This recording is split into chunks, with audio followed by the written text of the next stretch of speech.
Primeira carta de Paulo aos Coríntios, capítulo 10. Primeira carta de Paulo aos Coríntios, capítulo 10, diz assim. Os irmãos encontraram aí o texto?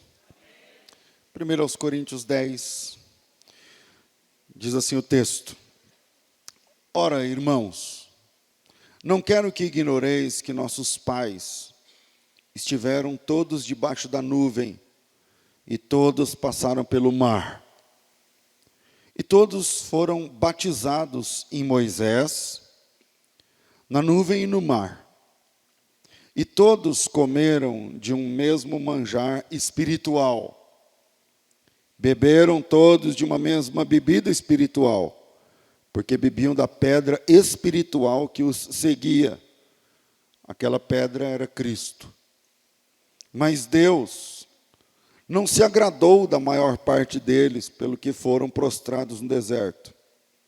E estas coisas nos foram feitas em figura, para que nós não cobicemos as coisas más como eles cobiçaram.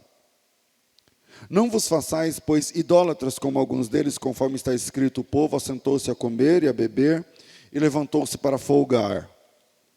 E não nos prostituamos como alguns deles fizeram, e caíram num dia só 23 mil. E não tentemos a Cristo, como alguns deles também tentaram e pereceram pelas serpentes. Não murmureis, como também alguns deles murmuraram e pereceram pelo destruidor. Ora, tudo isso lhes veio como figuras. Estão escritas para aviso nosso, para quem já são chegados os fins dos séculos. Aquele, pois, que cuida estar de pé, olhe para que não caia. Não veio sobre vós tentação senão humana, mas fiel é Deus que não vos deixará tentar acima do que podeis, antes com a tentação dará também o escape para que a possais suportar. Amém. A Bíblia é um livro cheio de figuras que apenas o Antigo Testamento não são os textos, as passagens do Antigo Testamento não são, como eu vou dizer aqui, sem parecer uma crítica, porque não é uma crítica, é uma análise. Apenas os textos do Antigo Testamento, lendo apenas o Antigo Testamento, não é o bastante para que essas figuras sejam compreendidas, sejam entendidas. É como se eu trouxesse para você 50 partes de um quebra-cabeças de 1000. E aí você, com essas 50, e essas 50 elas estão soltas, você olha e você fala, eu não sei se isso aqui forma uma casa, uma paisagem, uma cachoeira, não dá para saber. Olhando aqui, eu consigo com essas 50, a partir dessas 50, até montar alguma coisa. Mas fica faltando pedaços, estão me fazendo entender? As festas judaicas, por exemplo, são pedaços de um quebra-cabeças, que apenas lendo o Antigo Testamento, você consegue entender a festa, o porquê da festa e tal, mas termina ali. Mas você só tem a paisagem inteira quando você entra no Novo Testamento. Por isso, quando alguém pergunta para mim, estou a fim de ler a Bíblia esse ano, como é que eu começo? Eu digo, começo pelo Novo Testamento. As festas judaicas, sendo comemoradas todos os anos, são bons exemplos. Quinta-feira, agora passada, tivemos uma festa judaica, a festa do Purim. A palavra Purim, em hebraico, é o plural de Pur. E Pur, em hebraico, significa sorte. Logo, Purim significa sortes. Quando fala de um sorteio de um dia, onde todos os judeus seriam mortos, seriam assassinados em todo o Império Persa. E houve ali, no livro de Esther, especialmente capítulos de 3 a 5, 5, né, que vai ser o ponto alto, onde Ramã é morto, salvo engano, é o capítulo 5. E se tornou uma festa judaica. E as festas judaicas, elas são bons exemplos. Eu vou pegar as 3 principais. Quem sabe qual é a festa principal? A número 1, a top 1 de todas as festas judaicas? Páscoa. Páscoa. Depois, em segundo lugar, começa com Pen e termina com Pentecostes. Dei uma dica boa, qual é a segunda? Vocês pegaram. Estou parecendo o professor Raimundo, com aquele cara que dá os presentes, né? E a terceira festa, eu estou falando por ordem cronológica, tá? Por ordem do calendário agora. A primeira é a mais importante, e não por coincidência, mas é a primeira também cronologicamente, Páscoa. Depois tem 2 outras, Pentecostes, que também pode ser chamada de festa das semanas. Também tem esse nome. E, por último, a festa de tabernáculos, que também pode ser chamada de festa das cabanas. Tem esses nomes aí. E essas festas, por exemplo, Páscoa. Quando você olha a Páscoa só no Antigo Testamento, a Páscoa marca o início da libertação. Então, cada pessoa, no dia 10, pega o cordeiro, e aquele cordeiro vai ser imolado no dia 14, às 3 da tarde, e o sangue desse cordeiro tem que ser passado nos umbrais e no batente da porta de cada casa, e o anjo destruidor, vendo aquele sangue, passaria por cima. Daí vem a palavra hebraica Pessach, que significa passar por cima. A palavra Pessach, que a gente chama em português Páscoa, significa passar por cima. O anjo está visitando casa por casa e entrando e matando o primogênito, entrando e matando, mas quando tem o sangue, ele faz o Pessach, ele pula, ele passa por cima. Que mais? Na Páscoa se fala do cordeiro. Na Páscoa o cordeiro tem que ser jovem, e ele não pode ter defeito, tem que ser um cordeiro sem mancha, tem que ser um cordeiro sem marca, tem que ser, enfim, tem aí o lance do horário, e tudo isso, quando você olha a Páscoa apenas no Antigo Testamento, você tem meia dúzia de peças de um quebra-cabeças, que você pode juntar essa meia dúzia, e tem uma imagem da Páscoa, o que é a Páscoa no Antigo Testamento. Mas quando você vai para o Novo Testamento, e aí você tem a paisagem inteira, você tem a montagem completa. Por exemplo, quando a Bíblia fala da Páscoa, marcando o início da libertação, você vai precisar, por exemplo, lá no Êxodo 12. Lá em Êxodo 12, o calendário é zerado. Isso é uma marca que só no Antigo Testamento você falou, que legal. Mas no Novo Testamento está falando sobre o início da conversão.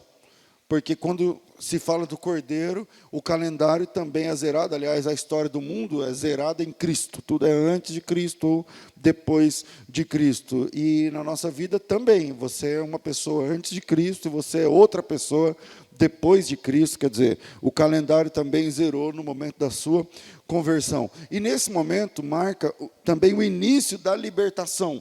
E aí para você tem o cordeiro precisa ser jovem. Aí você fala, pastor, não estou entendendo. O que significa isso?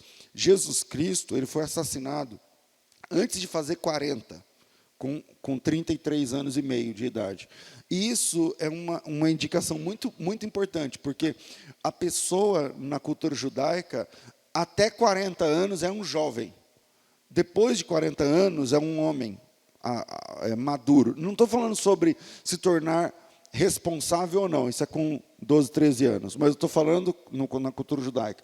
Eu estou falando que, por exemplo, a Bíblia diz que o Isaac, ele se casou com 40 anos de idade, e com 40 anos de idade, a palavra hebraica que se aplica a Isaac, que para nós é vertida como mancebo ou jovem, é a mesma palavra para o rapaz que tem de 12 até 40 anos. Mas depois de 40 anos, é um homem. É uma pessoa, e Jesus, ele foi assassinado jovem, ele foi assassinado antes dos 40. Logo, eu já disse isso para vocês em outra oportunidade, por que cordeiro e não carneiro? O cordeiro e o carneiro é o mesmo animal? É o mesmo animal. Por que cordeiro é diferente de carneiro? O que diferencia os dois? A idade. O cordeiro é jovem, o carneiro é adulto. Tá certo?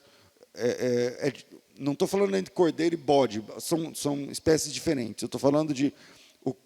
quando eu falo cordeiro e carneiro, é como se eu estivesse falando novilho e boi. É o mesmo animal, mas o novilho é jovem, o boi é adulto. Tá certo? Jesus, ele é assassinado ainda jovem. Assim como o cordeiro, o animal não podia ser carneiro, mas tinha que ser um cordeiro. As marcas entre Jesus e o cordeiro, por exemplo, o cordeiro não podia ter defeito, Jesus não teve pecado. O cordeiro é jovem, Jesus foi assassinado jovem. O cordeiro era assassinado às 3 da tarde. A morte de Jesus é anotada como às 15 horas, que é a hora da degola do cordeiro pascal.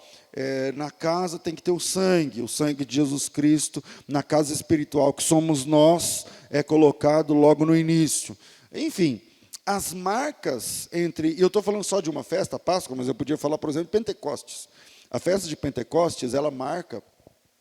Lá no livro do Êxodo, a entrega da lei. Eu não sei se vocês já sabiam disso. Quando no dia o primeiro Pentecostes, né, a ideia infelizmente, vem do grego esse negócio de Pentecostes, esse nome aí. Mas a ideia da festa de Pentecostes é que naquele dia eles estão celebrando o 50º dia da libertação. E nesse 50º dia, Deus entrega pela primeira vez o código. Deus entrega para Moisés a revelação da religião. Ou seja, a religião deixa de ser alguma coisa apenas comunicada e o mistério passa a ser escrito. E as pessoas passam, então, a ter um código do que pode e o que não pode, do que se deve e o que não se deve. E a entrega desse código legal, representado em 2 tábuas de pedras, dos 10 mandamentos, que a gente chama de decálogo, marca o início da religião. Porque antes, Deus andando com um e com o outro, mas agora tem um código, agora tem um documento, agora existe um documento, onde esse documento legisla o que deve e o que não se deve. E o que acontece com quem faz o que não se deve. E o que acontece para honrar quem se deve. Enfim, tudo isso acontece na festa de Pentecostes, uma festa grande. E quando a gente olha para o Novo Testamento, nós percebemos que a igreja, como a igreja, muito embora tenha sido fundada no Calvário, mas ela é inaugurada 50 dias depois, no Pentecostes. E no Pentecostes, nós não recebemos a lei, mas a lei é interiorizada no nosso coração, conforme Jeremias 31:31. Quando a Bíblia diz que Deus ia escrever, não numa tábua, mas escrever no nosso coração. E no dia de Pentecostes, no dia exato, onde nós recebemos o Espírito Santo, dia de Pentecostes marca a chegada, a descida do Espírito Santo. E nesse momento, nós temos então, no Espírito, forças para cumprir o mandamento que nos foi dado pelo Senhor. Então você vê no Antigo Testamento sombras, e no Novo Testamento, não apenas a projeção daquela sombra, mas as cores. Você vê, por exemplo, os detalhes de tudo isso. A gente está trabalhando em Coríntios 10, mas em Hebreus capítulo 10, versículo 1 e 2, a Bíblia diz assim: sendo a lei, ou tendo a lei, a sombra dos bens futuros, e não a imagem exata das coisas. Deixa eu ver se é isso mesmo, porque eu estou falando de cor. Hebreus capítulo 10. Então, vamos lá. Capítulo 10. É isso mesmo. Porque tendo a lei a sombra dos bens futuros e não a imagem exata das coisas, nunca, pelos mesmos sacrifícios que continuamente se oferecem cada ano, pode aperfeiçoar os que a ele se chegam. Ou seja, o que o autor aos Hebreus está dizendo é que, para você entender toda a logística do Antigo Testamento, você precisa do Novo Testamento.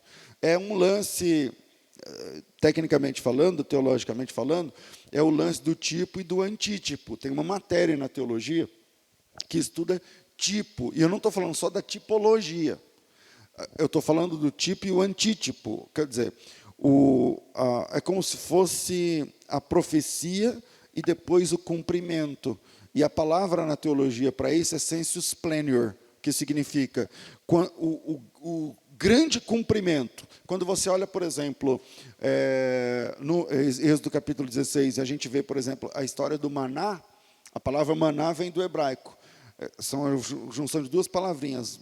Maná, que significa que isso, que isso. E quando a primeira vez que eles fazem essa pergunta, quando vem aquela coisa miúda, parecendo uma geada que caía depois do orvalho e tal, que eles podiam raspar aquilo e ajuntar para fazer o pão, aquilo era o cumprimento de uma promessa de Deus, quando eles pedem pão, e Deus fala, tá bom, vai vir pão do céu, vai vir pão do céu, vai chover pão. E aí chove esse negócio, e eles começam a perguntar, mas o que é isso? Combinado não era pão? E o Moisés vai dizer, esse é o maná. Lá no capítulo 6 de João, Jesus Cristo diz assim, os pais de vocês comeram maná no deserto e depois morreram. Agora, eu sou o pão vivo que desceu do céu. Quer dizer, o maná descendo do céu é um pão que perece. Jesus descendo do céu, então o maná descendo do céu é o tipo, o Jesus descendo do céu é o antítipo. O maná descendo do céu é a previsão, Jesus descendo do céu é o sensus plenior da profecia. Ou seja, a Bíblia ela tem o Antigo Testamento como sombras e o Novo Testamento como uma projeção e o Novo Testamento como uma realidade. Estão me fazendo entender? Então, quando você lê apenas o Antigo Testamento, falta peças no seu quebra-cabeças para você montar e conseguir enxergar o todo. Eu falei da Páscoa, eu falei do Pentecostes, vamos lá, tabernáculos.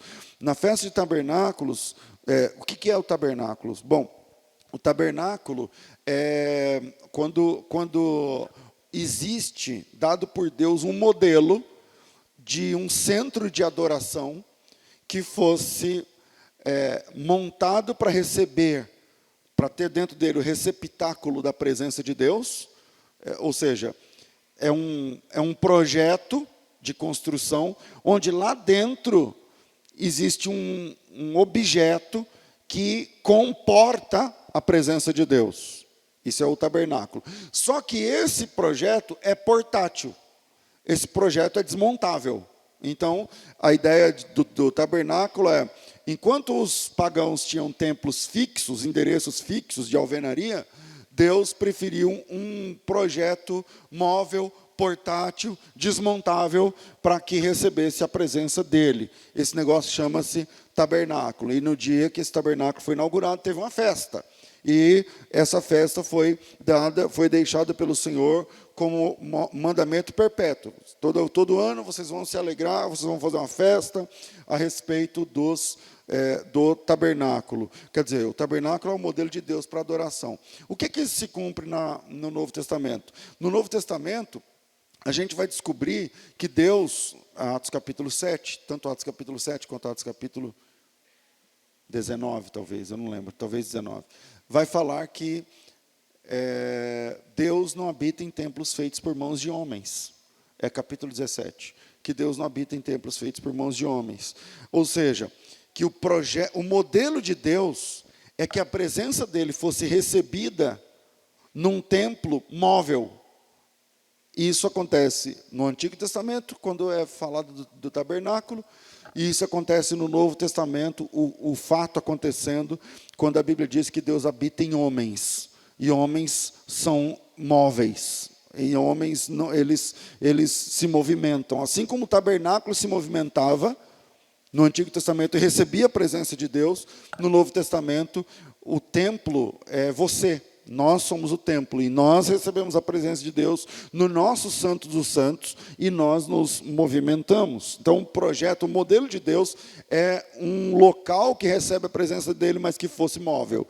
No Novo Testamento isso funciona através da nossa vida. E aí, se a gente quiser descer mais um degrau em cada momento da festa judaica, na Páscoa, toda a expectativa da nação judaica a respeito da Páscoa era que o grande profeta profetizado em Deuteronômio 18 chegaria na Páscoa.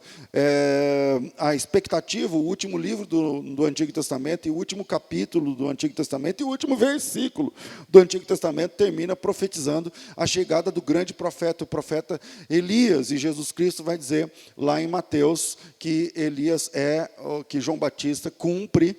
A chegada de João Batista é o Elias que havia de vir, e quando a gente para fazer contas, e tudo isso na Bíblia, sem inventar, sem pegar nada de cultura judaica ou de cabala judaica, nem nada, mas quando a gente pega textos da Bíblia e a gente começa a fazer a conta, a gente percebe que o João Batista, ele nasce exatamente no dia da Páscoa. E se a gente quiser descer mais um degrau, quando a gente fala de tabernáculos, a gente vai lá no texto de João, capítulo 1, versículo 14, onde a Bíblia diz que o verbo se fez carne e habitou entre nós. O termo, o verbo habitou para nós em português na verdade, no texto original, o texto grego, a palavra grega skenu, que significa tabernaculou entre nós. Isso mostra para a gente que Jesus chega no dia de tabernáculos, na festa de tabernáculos, e Jesus é o maior sensus plenior do tabernáculo, ou seja, assim como o tabernáculo é um projeto montado e que se movimenta e que recebe a presença de Deus, isso se cumpre exatamente em Jesus Cristo, que Ele é aquele que tabernaculou entre nós e vimos a sua glória como glória do unigênito do Pai, cheio de graça e cheio de verdade. Enfim, são muitas as imagens, as figuras do Antigo Testamento que a gente olha no Novo Testamento e a gente percebe.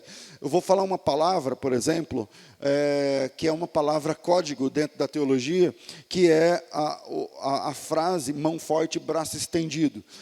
Esse termo, se você tem uma boa concordância bíblica, você pode colocar assim na Bíblia, sei lá, braço estendido ou mão forte. E aí você dá um ok. Antigamente a gente tinha uma concordância daquelas, eu ainda tenho, né? Daquela de papel. Agora você coloca aí na internet, você acha as concordâncias e tal. Então, quando você procura, por exemplo, uma boa concordância bíblica, a partir de uma Bíblia, porque a concordância obedece à versão da Bíblia, né? Se você tem uma boa concordância a partir de uma boa tradução da Bíblia, e você coloca a palavra, sei lá, braço estendido, vai sair algumas dezenas de versículos, onde o primeiro está lá em Êxodo 6. E lá em Êxodo 6 está a promessa de Jesus, da promessa do Pai, da libertação, dizendo o seguinte: eu vou libertar vocês, vou tirar vocês da servidão, vou tirar vocês do Egito, e eu vou fazer isso com mão forte e braço estendido. E essa palavra, mão forte e braço estendido, vai aparecer de novo em Deuteronômio capítulo 4. Essa palavra onde a libertação se faria com o braço de Deus estendido, vai aparecer de novo em Deuteronômio 5,15. E esse vocábulo, mão forte e braço estendido, vai aparecer de novo em Deuteronômio 7,19.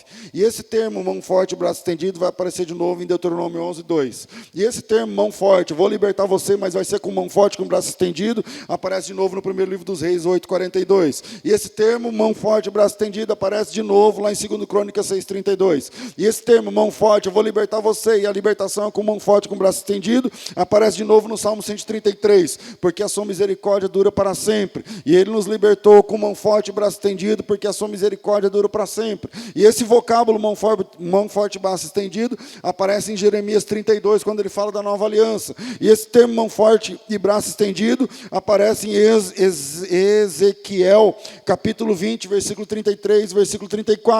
Esse termo, mão forte e braço estendido, a gente vê Jesus Cristo na cruz, com mão forte, com braço estendido e com grandes juízos, operacionalizando na prática a verdadeira libertação de verdadeiros escravos do verdadeiro Egito para a verdadeira nova vida em Cristo Jesus.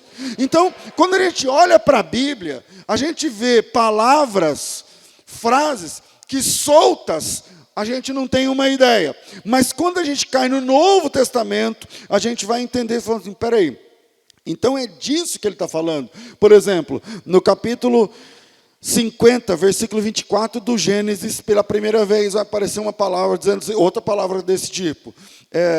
O José está morrendo na cama e ele está dizendo o seguinte: eu morro, mas certamente Deus vos visitará e vos fará sair daqui do Egito, com mão forte e tal. E aí, quando Deus chama Moisés, a primeira instrução de Deus, depois que Moisés aceita, quando ele volta para o Egito, Deus fala assim, antes de você falar com o faraó, chama os anciãos, isso é Êxodo capítulo 3, versículo 16, eu acho, esse eu não sei de cor, Êxodo 3, versículo, eu acho que é o 16, e aí Deus fala o seguinte para ele, chama os anciãos de Israel, e quando você chamar os anciãos, versículo 15, versículo 16. Ajunta os anciãos e disse, assim diz o Senhor, Deus dos vossos pais, Deus de Abraão, Isaque e Jacó. Ele me apareceu dizendo, certamente os tenho visitado. Essa palavra, para o Moisés, podia ser uma palavra solta, porque o Moisés é um hebreu que foi criado como egípcio. Mas, se você voltar 4 páginas na sua Bíblia e cair lá no capítulo 50, versículo 24 do Gênesis, José está dizendo o seguinte, disse José a seus irmãos, eu morro, mas certamente Deus vos visitará. Volta lá em Êxodo 3, e aí você vai entender por que é que Deus chamou Moisés e falou assim, antes de você chegar lá e falar com o faraó, ajunta os anciãos, porque os anciãos é aqueles caras que cultuavam a Deus e se consolavam com a palavra dos patriarcas. E a palavra do patriarca é, um dia Deus vai nos visitar, um dia Deus vai nos visitar. O nosso patriarca José disse profeticamente que Deus nos visitaria. E quando Deus falou para Moisés, ele falou assim, você quer um sinal? Você quer um sinal de que eu estou com você? Chama os anciãos e fala que eu te chamei, a sarça e tudo isso você pode falar. Mas não se esqueça de dizer essa frase.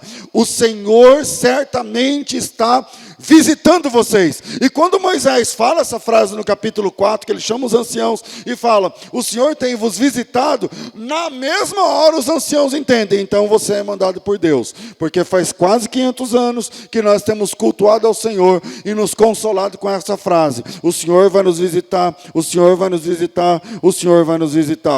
E quando isso acontece, eles reconhecem pela profecia de que aquela visitação era autêntica e que não era mais uma pessoa falando de libertação sem propósito. Então, na Bíblia, a gente tem textos antigos e que se cumprem e que para isso você precisa do Novo Testamento para entender. Assim sendo, o Novo Testamento, na pessoa de Cristo, é a chave hermenêutica da Bíblia. Quer dizer, eu só consigo entender a Bíblia se eu entendi o ministério de Cristo. Eu só consigo entender o Antigo Testamento à luz do Novo Testamento. Então, quando eu olho, por exemplo, o texto de Coríntios capítulo 10, que é a lição, o texto de hoje, o sermão dessa manhã, eu vejo, por exemplo, que capítulo 10, versículo 2, todos foram batizados em Moisés, na nuvem e no mar. O que a Bíblia está dizendo sobre isso? Bom, no Novo Testamento nós somos batizados. Sim ou não?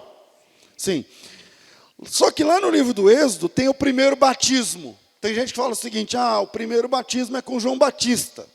E o João Batista se batizava por conta dos essênios. Mas muito antes de existir o João Batista, muito antes dos essênios, muito antes dessa doutrina de batismo, muito antes de aparecer a primeira mikvá. Mikvá é uma espécie de tanque batismal que da época do período do cativeiro babilônico surge e começam então os banhos rituais. Muito antes de tudo isso, o apóstolo Paulo está dizendo o seguinte, então, nós não estamos copiando os essênios. Nós também não estamos imitando o pessoal da mikvá, das mikvot, que tinham no Antigo Testamento. Nós também não estamos inventando uma religião que foi influenciada pelo cativeiro babilônico.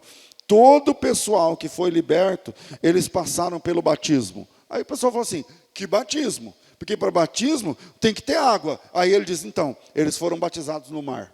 Eles passaram pelo mar, o mar se abriu, água de todo lado, e eles passaram pelo mar com o pé enxuto. E isso é uma figura de duas coisas, da libertação e do batismo. O batismo segue a libertação. E a Bíblia diz que eles também foram batizados no mesmo Espírito.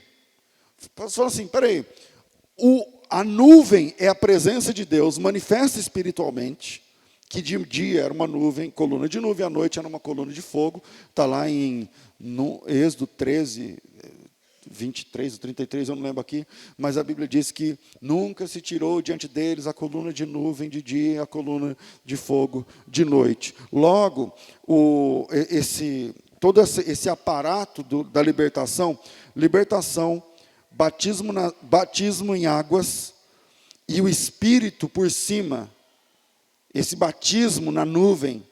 Veja, a gente está falando de conversão no Novo Testamento, de batismo nas águas e de revestimento do Espírito Santo no Novo Testamento. Essa é a teologia neotestamentária. Eu estou me fazendo entender?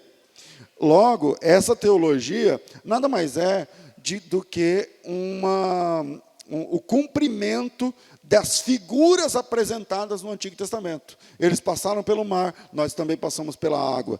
Eles têm a coluna de nuvem, nós também contamos com o Espírito Santo nos direcionando, estando conosco o tempo todo. Eles receberam a lei, nós também recebemos a lei de Cristo. Eles, logo no day after da libertação, eles começam uma jornada até a terra prometida. E você e eu, no day after do nosso encontro com Cristo, nós também iniciamos uma jornada, uma caminhada até a terra da promessa. E aí eu queria deixar para vocês 3 pontos para a gente pensar, já que a gente entendeu que o que a Bíblia fala no Antigo Testamento é um protótipo, é uma maquete da verdade acontecendo viva no Novo Testamento. E aí o capítulo 10 foi escrito pelo apóstolo Paulo e deixado para nós como um alerta. E ele diz isso com todas as letras, quando ele fala o seguinte: tudo isso nos sobreveio como figuras e estão escritas para aviso nosso. Isso está no versículo 10. E no versículo de número 6, ele diz o seguinte: essas coisas foram-nos feitas em figura, para que nós não cobicemos as coisas más como eles cobiçaram. Então, já que a gente entendeu tudo isso nessa introdução, eu vou deixar 3 pontos rápidos para a gente pensar. Primeiro, a libertação nos traz um propósito e uma direção. A libertação traz propósito e direção. Irmãos, hoje, na nossa época, não se sabe mais o propósito de servir a Deus. Não se sabe mais o propósito, não se prega sobre o propósito da conversão. O propósito da libertação. Quando eu digo você foi salvo, você tem que responder, fui, mas você tem que entender, foi salvo de quê? Foi salvo para quê? Foi salvo por quem?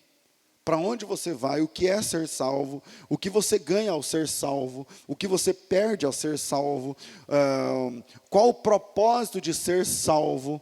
Por que você foi salvo? Tudo isso são perguntas que gravitam em volta da palavra salvação. Você foi salvo? Amém? Agora, para quê? Por quê? Por quem?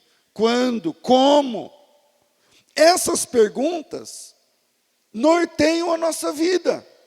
Porque se tudo que a gente faz é a partir do prisma do Evangelho, está lá no seu carro, tem um adesivo evangélico, a sua camiseta tem evangélica, o seu perfil da rede social, cristão, crente, seguidor de Cristo. A sua conversa é paz do Senhor. Ok, mas por quê? Qual é o propósito? Então, primeiro, a libertação nos traz propósito e direção. Quando eles foram libertos do Egito, receberam direção, é por aqui. E receberam um propósito, é para tal propósito que vocês estão sendo libertos. Então, esse é o maior problema, na minha opinião, com a performance da nossa época. Porque parece que houve uma libertação, mas que não existe propósito. A pessoa parou de beber, parou de fumar, a pessoa mudou o palavreado, não fala mais palavrão, não conta mais piadas sujas, não frequenta os mesmos ambientes. Porém, qual é o propósito de tudo isso? É para que tudo isso? E para muita gente eu percebo que é uma mudança sem propósito. Não tem propósito. Você não bebe por quê? É porque parei, né? Agora sou crente e tal. e você não fuma. Por que você não fuma? Não, eu parei, agora eu sou crente e tal, na igreja, né? Lá fala que parece que não pode fumar e tal, não sei, e tudo isso, e agora eu sou crente. Só que não é uma visitação de Deus, parafraseando uma das palavras códigos lá que eu estou falando da Bíblia, entre Antigo e Novo Testamento. O Senhor vos visitará. Ok, o Senhor visitou, o Senhor libertou, o Senhor tirou do Egito, e o Senhor te colocou numa rota de direção para a terra prometida. Só que tem muita gente que entra nessa rota perdido. Não sei porquê, não sei para quê. Irmãos, o que eu estou tentando dizer desde a introdução é que tudo tem um propósito. Tudo tem um propósito. E quando você foi alcançado pelo Senhor, essa libertação te trouxe um propósito. Crente que anda na vida sem propósito, você não sabe para que você é crente. Você não sabe para que você canta. Você não sabe para que você serve. Tudo na vida tem um propósito, uma razão de ser. Tudo no nosso corpo, tudo tem um propósito. Tudo tem um propósito. Então, sua libertação tem um propósito. Você precisa, na sequência da libertação, você precisa receber a lei. Eu estou falando do Pentecostes. Tá? Você precisa caminhar até chegar em Canaã. Ou seja, isso é a figura da nossa caminhada no dia a dia. Você vai ganhar, você vai perder, você vai rir, você vai chorar, você vai abraçar, você vai precisar de abraço, você vai consolar, você vai precisar de consolo. Tudo isso na caminhada até chegar na terra prometida. Tudo isso na caminhada que eles demoraram 40 anos, talvez você demore menos, talvez você demore mais, não é? Mas tem gente que não entende isso e acha que a igreja é um lugar onde ela vai só para se sentir melhor. E não é esse o propósito da igreja. A igreja não é um ambiente que faz pecadores se sentir melhor. A igreja é a agência do reino de Deus, onde Deus traz as pessoas para a libertação. Aqui é uma agência de libertação, onde você vem com o fardo do pecado e você sai carregando a cruz de Cristo, o fardo leve de Cristo. Onde você vem carregando o fardo de pecado, deixa ao pé da cruz e sai carregando a sua cruz, e com um propósito. E o seu propósito nesse encontro, a partir desse encontro, é chegar na terra prometida. Só que tem gente que não caminha. Tem gente que vem, troca o fardo do pecado pela cruz e fica com a cruz parada no meio do caminho. E não evolui. E não cresce. E não anda. E não caminha. Então, deixa eu dizer uma coisa para você. Se você foi liberto, quem aqui foi liberto de alguma coisa da antiga vida, levanta a mão. Ok. Se você foi liberto, então você tem um propósito. Então você tem uma direção. Você tem um caminho a seguir agora. Não é só, eu fui liberto, agora pronto, eu vou viver falando disso. Eu fui liberto, eu fui liberto, eu fui liberto. Só que o povo que foi liberto, ele tem que caminhar até a Nova Canaã. Ele tem que caminhar até a terra prometida. Então você tem um propósito, você tem uma direção, só que você precisa caminhar. O problema é que muitos irmãos, por não entender essa equivalência da antiga para a nova aliança, não entendeu ainda que ele tem que caminhar. Não entendeu ainda que o propósito da vida, agora na liberdade de Cristo, tem a ver com uma caminhada que só vai terminar, meu filho, na terra prometida. Só vai terminar na terra prometida. E nesse caminho vai faltar pão, nesse caminho vai faltar água, nesse caminho você tem de lidar com inveja, nesse caminho, vamos lembrando do que o pessoal passou? Nesse caminho você vai ter que lidar com pessoa que não gosta de você, nesse caminho você vai ter de lidar com pessoas que não vão deixar você passar, Nesse caminho você tem de lidar com provisões também de Deus. Nesse caminho você vai experimentar milagres. Nesse caminho você vai experimentar livramento. Nesse caminho tem guerra, você vai ter que tirar a espada de vez em quando e lutar. Nesse caminho você vai perceber que tem horas que não adianta espada, não adianta luta, não adianta nem conversa com as outras pessoas. Você vai ter que dobrar o joelho e clamar. Nesse caminho você vai depender e você vai entender que se você tem pão para comer, quem te deu o pão foi Deus, esse maná veio do céu, e você só teve o trabalho de levantar cedo, colher e transformar isso em pão, e você vai ter que entender que quem está te dando, na verdade, a matéria-prima é Deus, e não é a sua consciência, o seu saber, sua ciência, sua capacidade. Na verdade, tudo que você tem vem de Deus, e é no meio dessa caminhada que a gente vai entendendo essa questão. Então, a conversão significa, se você caiu de joelhos um dia, confessou Jesus Cristo, então a libertação, você foi liberto. Porém, agora você tem um caminho a seguir, você tem uma direção, você tem uma meta. E tem gente que não entendeu e fica parado. Eu estou sofrendo, não tem pão. Falei, mas você não entendeu ainda o maná? Você não entendeu até hoje o maná? Para mim fica difícil, porque minha mãe, meu pai, minha avó, meu cachorro, meu dinheiro, minha empresa, minha casa. Eu tenho esse pessoal que não entendeu ainda que nessa caminhada é uma caminhada de perder e de ganhar, é uma caminhada de rir e de chorar, e tudo isso precisa acontecer com você. Pastor, quando o senhor está dizendo perder ou ganhar, o senhor não entendeu, é perder, não, é perder ou ganhar, e eu prefiro ganhar. Não é perder e ganhar. Nessa caminhada a gente ganha, mas também a gente perde. A gente ri, mas também a gente chora. Nessa caminhada a gente consola, mas também a gente precisa de consolo. A gente puxa a orelha das pessoas, mas também precisa de puxão de orelha. É a caminhada até Canaã. E nessa caminhada a gente vai experimentar tudo. Se você quer ter um bom exercício na sua espiritualidade, começa hoje a ler, especialmente 2 livros, Êxodo e Números. Lê esses 2 livros e coloca um exercício. Eu vou ler esse livro e eu vou enxergar o que é isso, o que isso quer dizer para a minha espiritualidade. Se você fizer isso com integridade, a tua maturidade cristã muda em 1 mês. Muda. Por quê? Porque nessa caminhada, o Moisés teve de lidar com inveja. Nessa caminhada, o Moisés teve de lidar com inveja dos próprios irmãos. Nessa caminhada, tem gente que não presta, que quer atrapalhar. Nessa caminhada, tem gente que presta e que quer ajudar. É tudo na caminhada.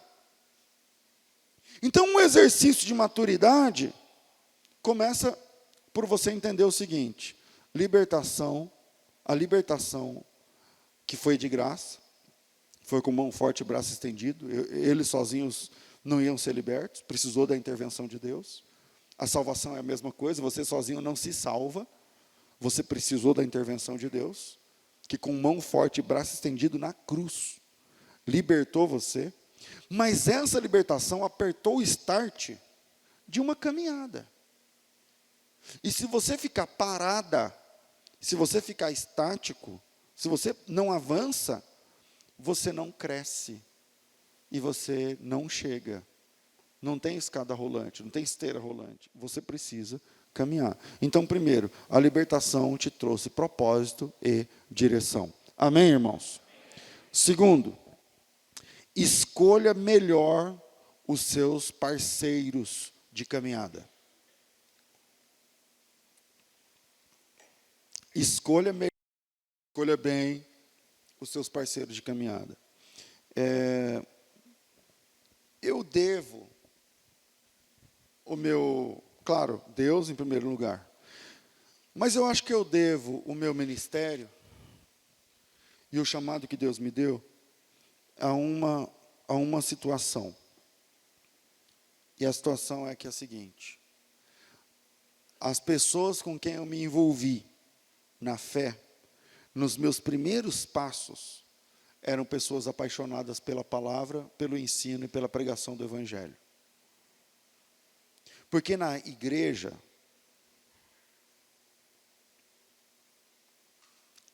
Sabe que nunca eu fico fazendo, fala comigo isso, não sei, eu nunca faço isso aí, mas hoje não vou pedir para você repetir, eu vou pedir para você fazer um exercício, mas eu queria que você fizesse.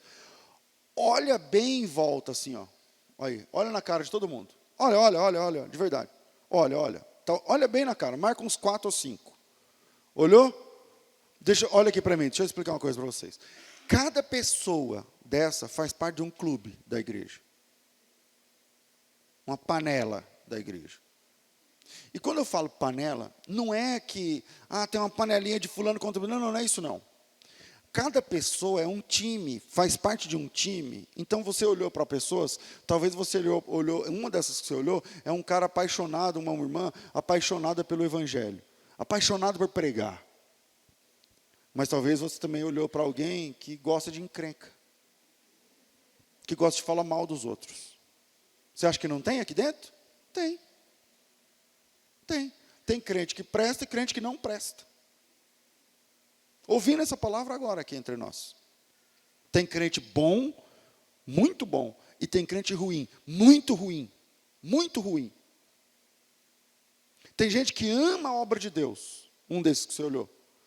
E tem gente que odeia fazer a obra de Deus. Um desses que você olhou. Tem pessoas que não medem esforços, valores, dinheiro, força, hora, dia, gasolina, pedal, não tem esse negócio. Mas tem gente que fica choramingando, porque tem que levantar, porque tem que ir, tem esses caras. Tem esse pessoal. E o segundo ponto é o seguinte, escolha bem seus parceiros de caminhada. Escolha bem. Porque na caminhada da fé, tem quem te ajuda e tem quem te atrapalha. Tem quem te atrapalha.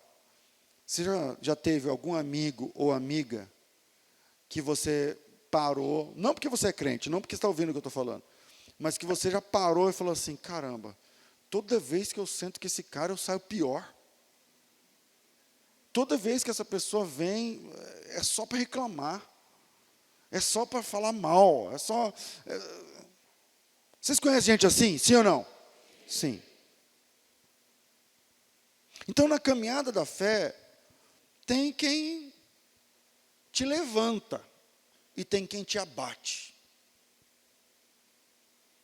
Tem quem vê o melhor nas pessoas e tem aquele ou aquela que só vê o mal nas pessoas.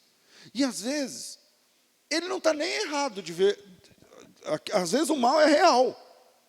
Só que tem aquela pessoa que só exalta isso, que só pensa na parte ruim. E se eu escolho como parceiro nessa estrada da vida, esse tipo de gente, em pouco tempo eu vou ficar desse jeito. E mesmo que eu não fique como ele, mas eu também não vou fazer as coisas que eu faria. Eu vou me recolher.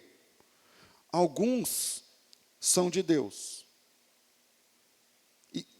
E outros só estão na caminhada porque precisam de algum benefício. É algum benefício. Por exemplo, algumas dessas pessoas que você olhou, nem queria ter vindo na igreja.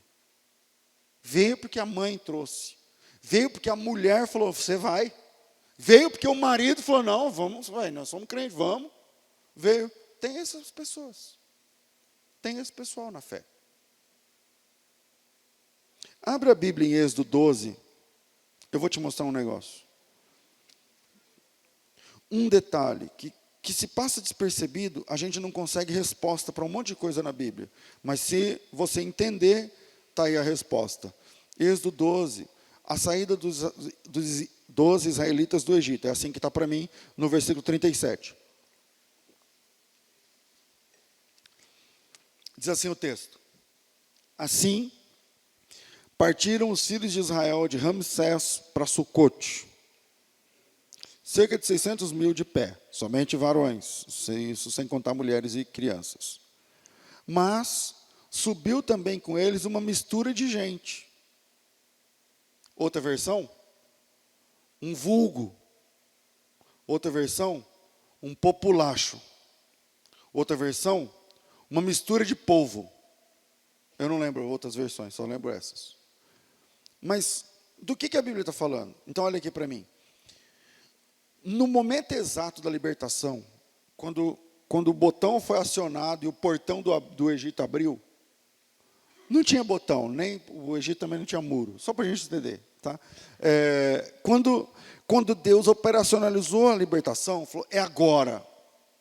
O momento exato foi à meia-noite da Páscoa. A saída, o anjo começa a visitar meia-noite. E lá na sequência, lá na frente, vai chegar uma hora que o faraó fala assim, então está tudo liberado, os hebreus podem ir embora. Os hebreus eram escravos no Egito. E eram o maior contingente de escravos. Porém, tem um detalhe que a gente não pesquisa. O Egito, por ser o maior dominador do mundo, à época, não tinha só hebreus como escravos. Eles tinham também outros povos, outras nações, outras etnias, outras culturas, como escravos. Que, quando o portão do Egito se abriu, escravo, quando vê o portão aberto, vai embora. E isso está no versículo 38. Subiu também com eles, no versículo 37, a contagem dos hebreus. No versículo 38 nos dá uma dica. Junto com os hebreus, subiu também com eles outro povo. Outro povo. Uma mistura de gente, que não está contado como filho de Abraão, mas que são de outras culturas. Pastor, o que isso tem a ver? Então, existem alguns que não são povo de Deus. Desculpa eu ser assim tão direto. Existem pessoas que se ajuntaram na caminhada da libertação, mas que não são de Deus. Eles só fazem parte do grupo. Eles viram o portão aberto e disseram assim, opa, vou passar. Porque vem comigo, o Moisés fica lá 1 ano no Egito. E durante aquele 1 ano, ele ministra 10 pragas. E esse pessoal passou por essas 10 pragas, sofreram com essas 10 pragas. Piolho, água que virou sangue, mosca, enfim. Eles viram uma coisa que marcou a vida deles, mesmo não sendo de Deus, eles viram uma realidade. Qual é essa realidade? O Deus desses caras funciona. Porque o Moisés chega e fala assim, agora vai ficar de noite. E o sol some 3 dias. E fica de noite mesmo. Aí o Moisés chega e fala, a água vai virar sangue. Você não quer deixar a gente embora? Você não quer liberar? Beleza, a água vai virar sangue. E o Nilo, o rio Nilo, o maior rio do mundo, se converte em sangue. E os caras ficam olhando e falam, caramba. Você não vai deixar a gente embora? Beleza, vai chover pedra. E pedra começa a cair, meu amigo. O primogênito vai morrer, o primogênito todo mundo morreu, inclusive desse povo. Quando o faraó abre o portão, por assim dizer, os caras param e falam assim, peraí, eu não conheço esse Deus, eu não sirvo esse Deus, eu não sei o nome desse Deus, eu não sou da linhagem desse pessoal que serve esse Deus, só tem uma coisa, esse Deus aí desse pessoal funciona, eu quero estar junto. Por isso que a Bíblia diz que sai um misto de gente junto com os hebreus, que esse povo não faz parte. Então, eu não sei como ser, eu não sei, estou procurando aqui um jeito de suavizar, mas não vai ter jeito. Então, eu vou dizer o seguinte, prestem atenção. No nosso povo, talvez alguns desses rostos que você olhou, existem pessoas que não são de Deus. Eles não são de Deus. Não amam a Deus sobre todas as coisas. Eles amam a elas mesmas. Um dos profetas fala o seguinte, o Deus desse povo é o ventre, é o estômago. Tendo para comer, é isso que eles servem. Eles servem o que eles querem. Eles buscam o bem deles. Tem esse pessoal que canta para Deus, que levanta a mão, que faz parte de grupos da igreja, mas que não são de Deus. E que não vão entrar no céu. Pastor, então por que eles estão com a gente? Eles estão com a gente porque eles perceberam que o nosso Deus funciona. Porque eles veem testemunhos que a gente conta. Porque eles veem milagres que Deus faz através da nossa oração. E eles falam assim, cara, o Deus dos crentes funciona. Põe meu nome aí. E eles descobriram que para fazer parte da gente é uma coisa muito fácil. É só você participar de um negócio chamado batismo. E a partir de então está liberado. Pode cantar com a gente, pode participar da ceia com a gente. Irmãos, alguns não são de Deus. Só estão na caminhada porque não querem ser escravos. Só estão na caminhada porque entenderam que o nosso Deus funciona. Só estão caminhando com a gente porque não querem as pragas na vida deles. Só estão caminhando com a gente tomando ceia, não porque amam a Deus sobre todas as coisas.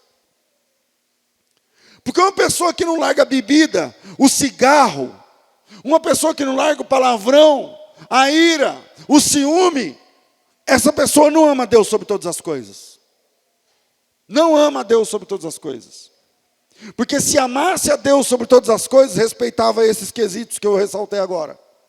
Mas ama a eles mesmos sobre todas as coisas. Elas mesmas é que são o alvo do amor delas, e não Deus. Escreve isso no teu coração, grava isso. Quando você estiver falando com um parente, com um amigo, então, eu estou lutando aí para parar de fumar, eu não consigo. Deixa eu falar uma coisa para você, consegue. Porque se o médico falar para ele, se você fumar mais um cigarro você morre, aí para. Então por que não para pela palavra de Deus? Porque a palavra de Deus para essa gente não vale. A palavra de Deus para essa gente não importa. Tem gente que eu tenho dificuldade de perdoar. É porque você ama a você mesma. Porque se você amar a Deus sobre todas as coisas, é a vontade dele que importaria. Mas como você ama você mesmo, você tem dificuldade para perdoar, para amar, para pregar, para obedecer, para orar, para participar, porque você não ama Deus, você ama você mesmo. Então, segundo, escolha melhor os seus parceiros de caminhada. Escolha melhor. Pastor, eu nunca tinha pensado assim. Bom, essa é a ideia. Tá bom, mas agora que eu estou pensando assim, o que eu faço? Bloqueio a pessoa na minha rede social, do WhatsApp? Não precisa bloquear ninguém, não. Só não dê atenção ao barulho que vem desse pessoal. Só não dê atenção, só não dê valor às setas que vêm desse lado. Porque não servem para nada, só servem para te fazer perder. Só servem para te afastar de Deus. Esse pessoal, Números capítulo 11, vamos lá, Números capítulo 11. A gente já está sabendo que junto com o povo de Deus, saiu também um montão de gente que não ama Deus, que não tem compromisso com Deus e que só acompanhou o pessoal na viagem, porque sabem que esse Deus funciona. Agora vê o que acontece. Números capítulo, eu falei que capítulo? 11. Números capítulo 11, diz assim: aconteceu que queixando-se o povo, era mal aos ouvidos do Senhor, porque o Senhor os ouviu e a ira do Senhor se acendeu, e fogo do Senhor ardeu entre eles e consumiu os que estavam na última parte do arraial. Versículo 4. O vulgo, outra versão? Os estrangeiros que estavam no meio deles, veio a ter grande desejo. E aí, os filhos de Israel começaram a chorar. Veja, o sentimento, o início, a gênese, não está no pessoal de Israel. Está nos estrangeiros. Os estrangeiros que estavam no meio deles. Ou seja, aqueles que não amam a Deus, não conhecem a Deus, não servem a Deus, eles só estão no meio da caminhada porque sabem que o Deus de Israel funciona. Esse pessoal começou a encher o saco. E a inserção deles perverteu os israelitas. Os estrangeiros começaram, que estavam no meio deles, veio a ter grande desejo. E aí os filhos de Israel começaram a chorar. É mesmo, quem nos dará carne a comer? Quem te deu carne até agora? É o mesmo que vai te dar. Como eu vou sair dessa? Quem te tirou do restante das encrencas que você entrou? É o mesmo que vai tirar. Mas como que eu vou fazer para resolver isso? Quem resolveu até agora? É o mesmo que vai resolver. Só que se você não der ouvidos, mas se você dá ouvidos, aqueles que não amam a Deus e só estão na caminhada porque o nosso Deus funciona, você vai desviar da fé. E você vai começar a murmurar contra Deus. Por que acontece isso comigo? Por que logo eu? Por que tudo bem? Por que... Isso aí é a conversa de quem não ama Deus. Isso é conversa de quem não ama Deus. Agora veja o versículo 1 do capítulo 11, que a gente está lendo. Aconteceu que, queixando-se o povo, era mal isso aos olhos do Senhor. A ira do Senhor se acendeu, e o fogo do Senhor ardeu e consumiu os que estavam onde? Quem fica para trás? Quem fica para trás na caminhada é quem está dando ouvidos àqueles que não amam a Deus. Tem um monte de gente que está para trás. E que o Espírito Santo, porque eu não consigo fazer isso, tem vontade de descer e chacoalhar um por um e falar assim, ó, entendeu? Você está entendendo, irmão? Irmã, você entendeu? Essa palavra, você entendeu? Dá vontade de fazer isso. Pegar no ombro assim, ó, dar uma chacoalhada, para falar, você está entendendo? Mas como eu não posso fazer isso, porque é uma quebra de decoro, a minha oração é que o Espírito Santo faça isso com você. Que o Espírito Santo pegue essa palavra, chacoalhe você e fala assim, você entendeu? Que parte você não entendeu? Você entendeu que você nessa caminhada tem que adorar a Deus, tem que acreditar em Deus, tem que servir a Deus e precisa amar a Deus sobre todas as coisas. Senão não vai funcionar. E para de dar ouvido para gente que não presta. Para de dar ouvidos a pessoas. Ah, pastor, você está falando que tem gente que não presta. Tem gente que não presta espiritualmente. Que só faz perder. Que não é de Deus. E que só está sentado aqui hoje porque sabe que o nosso Deus funciona. Mas não ama a Deus. Não serve a Deus. Pra você ter uma ideia, alguns nem serão aceitos por Deus no final. Está lá em Deuteronômio 23. Neemias 13. Então, pastor, mas a gente não tem que amar, a gente não tem que... Então, mas, cuidado, não seja mais inclusivo do que Deus. Não seja mais inclusivo do que Deus. Porque tem uns que Deus exclui. Tem um que Deus fala assim, esse aqui não. Isso aí, esse tipo de gente não. É o que aconteceu com os amonitas e moabitas. Não, esses caras não. Esses daí não. Então,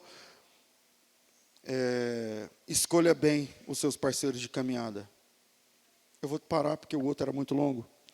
Mas fica aí os 2 pontos só. Primeiro, deixa eu lembrar, eu anoto. A libertação te deu um propósito e uma direção. Você tem que caminhar. Segundo, escolha melhor seus parceiros de caminhada. Escolha melhor. Ore a respeito disso que eu estou te falando. Ore a respeito disso. E não tenha vergonha, não. Hoje, depois do culto, você pode chegar em alguém que você admira, mas que não faz parte do seu ciclo, e pode falar assim para ele ou para ela, irmão, quero andar mais perto de você. Eu quero tomar um café com você. Porque essa palavra falou comigo e eu acho que você é uma pessoa que vai mais me ajudar. Porque tem essas pessoas, uma dessas que você olhou, que são apaixonadas por Jesus. Então troca o seu círculo de amizades. Troca o seu círculo de amizades. Eu tenho pessoas que me encontraram assim, e outros que eu encontrei assim. Eu falei, meu, esse cara aí, eu preciso estar mais perto de gente assim. Eu preciso estar mais perto de gente assim. Aquele irmão que veio aqui semana passada, o Renato, semana passada, retrasado, sei lá o quê, ele é meu amigo assim. Eu fui pregar num evento, segundo ele, essa é a história que ele conta. Eu estou lá pregando, tal, era um evento só para pastores, tinha uns 3.000 pastores de uma denominação aí, lá em São Paulo, do Brasil para Cristo, lá na sede geral. Eu preguei e tal, daquele jeito, preguei, coloquei a mochila na costa e fui embora. Aí eu estou indo embora e falei, pastor, como que eu faço para conversar com o senhor? Eu falei, o irmão já está falando, pode falar. Ele falou, não, mas eu quero marcar com o senhor um dia, tal, não sei o que eu falo. Aí conversa com a Vanessa, marca, tal, e eu posso te atender, não importa. Aí ele marcou um dia, chegou lá e falou assim, o dia, a Vanessa falou, hoje, então, tal hora você vai atender tal pessoa. Eu falei, mas é o que ele quer? Ele não falou? Ela falou, não, vou ligar para ele para saber. Aí ele ligou e falou, o pastor está perguntando qual que é o assunto, vou saber quanto tempo ele te dá e tal. Aí ele falou, não tem assunto. Eu falei, então tá bom. Aí marcou, era um restaurante. Marcou um restaurante, pagou um almoço, falou assim para mim, isso tem uns 10 anos? Uns 8 ou 9. O Ju era bebezinho. Tem quase 10 anos. Aí ele falou assim para mim, ele contou a história da vida dele inteirinha, eu sem saber por que eu estava ali. Falou, quando eu me converti, não sei o que, até desde a primeira vez, até aquele almoço, ele falou. Até tudo. Ele terminou falando, agora nós estamos aqui sentados almoçando. Eu falei, e por que você está me contando tudo isso aí? Ele falou assim, porque aquele dia que você pregou, Deus falou assim para mim, anda perto desse cara, que vai ser bom para você. A partir daquele dia, ele anda comigo. Me liga toda semana, a gente se vê de vez em quando, pronto. E vou dizer, ele também já foi muito bênção na minha vida. Então não precisa ter vergonha. Depois do culto, caramba, às vezes eu estou precisando dar trocar as pessoas que estão em volta de mim, porque se só te atrapalha, irmão, como é que você vai viajar com esse peso? Não dá. Então não tenha medo de chegar em alguém e falar assim, e aí, vamos? Você me ajuda? Porque se essa pessoa é apaixonada por Jesus mesmo, ela te ajuda. E ela vai. E você vai crescer. Que Deus abençoe vocês em nome de Jesus.